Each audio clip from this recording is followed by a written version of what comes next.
For a while there, it was looking like Boris Johnson would go full Scarface. He wasn't leaving, no matter how many bullets they fired at him. But now he's agreed to step down. So where does this leave the country?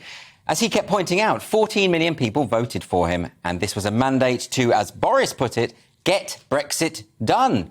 And he did, sort of. But now there are people claiming that the referendum result and its implementation can be undone with Johnson out of the way. Former Deputy Prime Minister Michael Heseltine has said, if Boris goes, Brexit goes, and has urged whoever takes over the top job to renew ties with Brussels. It never ceases to amaze me how so many politicians appear to have such an insecure grasp of how democracy works. You'd think they, of all people, would get it. First, we had the spectacle of Parliament trying to undo the referendum result, and then they wanted to get people to vote again, because obviously the little people didn't understand what they were voting for. I mean, who behaves like that? Well, the EU does. The EU also gets countries to hold second referendums if they vote the wrong way, like when Denmark voted against the Maastricht Treaty in 1992, or when Ireland voted on the Nice Treaty in 2001 and the Lisbon Treaty in 2008, or when the Greek people rejected austerity measures, so the EU imposed them anyway. Don't you dare challenge your overlords. They know what's best for you. And now, following Johnson's resignation, there have even been crowdfunders online who have raised thousands of pounds towards a new campaign to reverse Brexit, as though democracy can just be bought. And, of course, the reason why Boris secured an 80-seat majority in the first place was because ministers were attempting to thwart the largest democratic mandate this country has ever seen. It wasn't just Leave voters who reacted against this. Many people who voted Remain were furious that the principle of democracy was being ignored by the very people elected to maintain it. In particular, of course, left-wing voters who would never dream of supporting the Tories lent them their votes.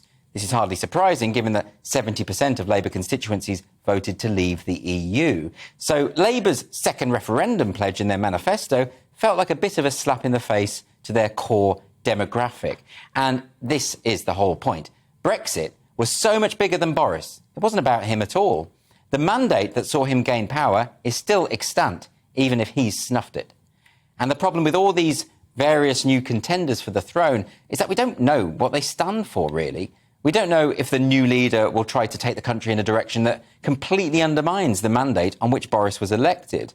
So with that in mind, I would argue that whoever wins the Tory leadership should immediately call a general election. And before anyone starts complaining online, I know they're not obliged to do that, but as a matter of principle, I think they should. The new leader ought to outline their goals and let the voters decide. And to be honest, I don't think it's at all likely that whoever wins would dare to attempt what Lord Heseltine is suggesting. I don't think, as some people have suggested, that the ousting of Boris was a coordinated plot to overturn Brexit. It was far too slapdash for that. It was more like a group of zombies turning on one of their own because they were feeling a bit peckish. But I will say that if Heseltine is right, and a new leader does emerge who wants to take us back into the EU, he or she is in for a shock. Because if there's one thing we've learned from the past few years, the electorate doesn't like it when they're insulted. And however much power the elites in Westminster think they've got, it's nothing compared to the power of the ballot box.